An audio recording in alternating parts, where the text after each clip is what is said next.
बिहार की राजनीति वक्फ संशोधन बिल पक्ष और विपक्ष के धरातल पर आ टिकी है।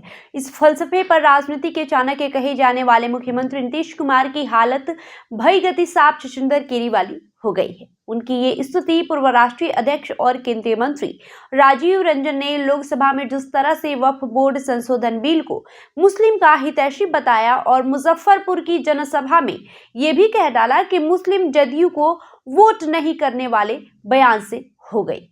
हालांकि वर्तमान राजनीति का नब्ज पकड़ते हुए नीतीश कुमार ने डैमेज कंट्रोल की नीति अपनाई और आनन फानन में मुस्लिम नेता गुलाम रसूल बलियावी को वक्फ बोर्ड के पिच पर बैटिंग करने के लिए उतार दी।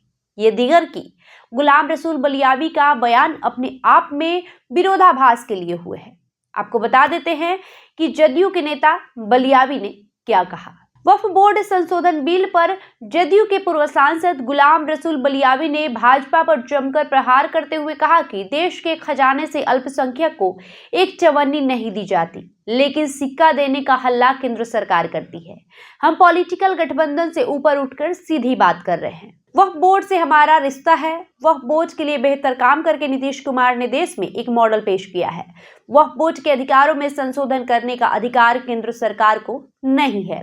भाजपा तो पूरा संविधान ही बदल रही है। जदयू के महासचिव गुलाम रसूल बलियावी ने कहा कि वक्फ बोर्ड की जो संपत्तियां हैं, अगर उसे केंद्र सरकार वापस कर दे और उसका सर्वे कराकर अल्पसंख्यक कल्याण को वापस कर दे तो जो बैकवर्डनेस है मुस्लिम समुदाय में, उसके लिए फिर सरकार की मदद की जरूरत नहीं होगी। देश भर में जहां भी वक्फ बोर्ड की प्रॉपर्टी है उस पर केंद्र सरकार का कब्जा है। सरकार प्रॉपर्टी को वापस करने का बिल लाए, ये देश हित और जनहित में होगा। आपको बता दें कि जदयू नेतृत्व ने जब गुलाम रसूल बलियावी को राष्ट्रीय महासचिव बनाया तब उनके बोल वक्फ संशोधन बिल को लेकर बदल गए। उन्होंने कहा कि इस संबंध में 31 पेज का सुझाव जेपीसी को भेज दिया गया है। रही तेजस्वी यादव के उस डिमांड की बात जिसमें वो वक्फ संशोधन बिल पर नीतीश कुमार को अपना स्टैंड साफ करने को कह रहे थे, पर तेजस्वी यादव पर क्या भरोसा किया जाए। विपक्ष कब क्या बोलता है और कब क्या बोलेगा, उन सब बातों से कोई मतलब नहीं है।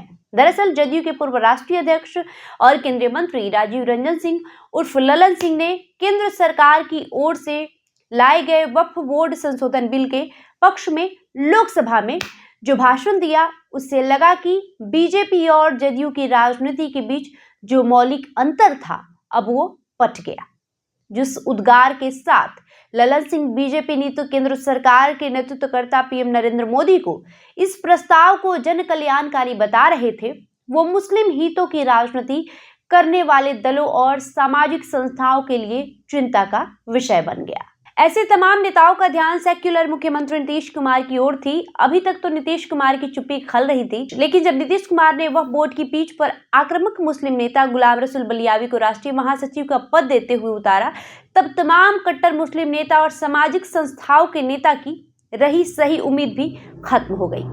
बिहार विधानसभा में विपक्ष की भूमिका की बात करें तो तेजस्वी यादव ने सीधे सीधे राज्य के मुख्यमंत्री नीतीश कुमार को घेरने का काम किया और चेतावनी भी दी। जमीयत उलमाए हिंद के अध्यक्ष मौलाना अरशद मदनी ने साफ कहा कि अगर वक्फ संशोधन बिल पास होता है तो केंद्र सरकार में शामिल धर्मनिरपेक्ष जदयू इस जिम्मेदारी से बच नहीं पाएंगे।